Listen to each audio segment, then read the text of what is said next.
I went and saw this at IMAX at midnight in Melbourne, and it was a fantastic experience. There were more people dressed up than weren't, and there was trivia before the film, and it was just a really good atmosphere. It was just so great to be around other passionate film fans. So good on IMAX Melbourne for putting on such a great event. This film is a prequel to the much beloved Harry Potter franchise, but its premise was something that I really liked. It wasn't a direct relation to any of the characters we'd met before. It was about a new character who had some sort of interesting influence over the characters in the films that we'd already seen. He's the author of a textbook of the same name that Harry used and studied while he was at Hogwarts.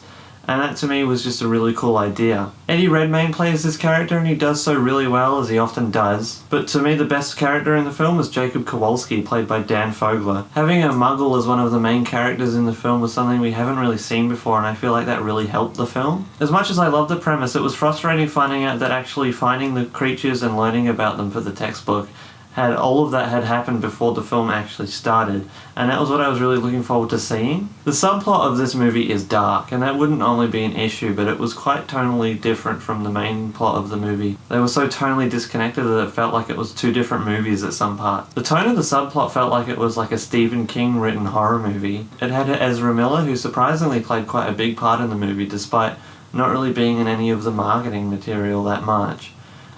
He played a grown man cosplaying as one of the kids from the fictional horror movie from The Simpsons, The Bloodening. Now, he actually played Credence, who was a new character, but we don't really learn much about him. I think he should have played the former.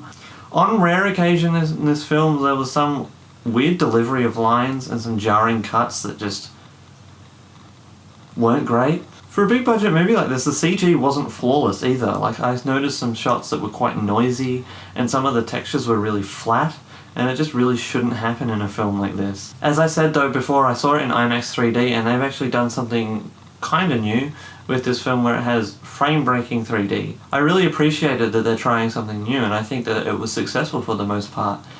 In parts where it was used subtly, it accentuated the 3D effect, and it kind of rejuvenated that as well. But there were also parts where it was quite exaggerated and immersion breaking. I give Fantastic Beasts a 6.0, which is a credit. I did enjoy this film for the most part, but there was nothing about it that I found exceptional or challenging, and the narrative missed its potential for me. I think it could have been something that was really cool, but it kind of went in a different direction, which I wasn't expecting. Would I watch it again? Probably, but the idea that Warner Brothers is already making 4 more of these is just ridiculous and unnecessary. I feel like this franchise could go in the path of like Pirates of the Caribbean, which I'm really not a fan of. I do recommend IMAX 3D for simply the frame breaking thing.